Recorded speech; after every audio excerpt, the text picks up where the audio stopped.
Welcome to our channel. Today we how to backup Android contacts and calendar with Google Sync. Quick tutorial step by step clearly. First, unlock your Android device and navigate to the Settings app. Scroll down and find Accounts or Users and Accounts. Tap on Accounts to see a list of all accounts linked to your device. Look for your Google account in the list and select it. If you don't see a Google account, tap on Add Account and sign in to your Google account. Once you select your Google account, look for the Sync option. Tap on Sync to view the syncing options available.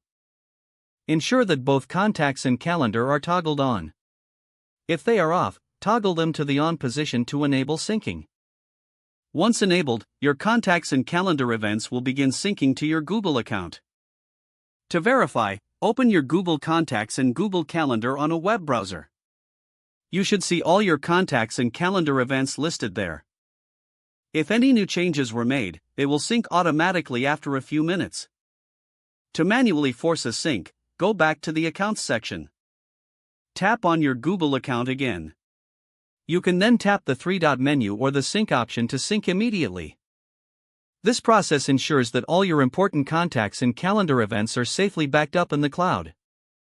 If you make changes to your contacts or calendar on your device, these updates will reflect in your Google account.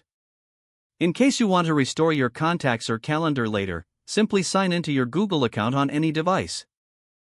You will have access to all your backed up information seamlessly. This method helps keep your data safe and accessible from anywhere.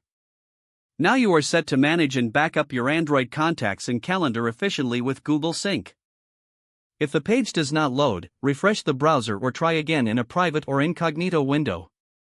Make sure you are using the correct email address, then retype it carefully to avoid small typos. If your password is not accepted, use the reset option and create a new strong password you can remember. Check your spam folder for verification or security emails, then complete any requested confirmation steps. Enable two-factor authentication if available to improve account security and reduce unauthorized access risk. After signing in, review your profile details so your contact information and settings are accurate and current. Don't forget to like this video and subscribe to our channel for more step-by-step tech guides.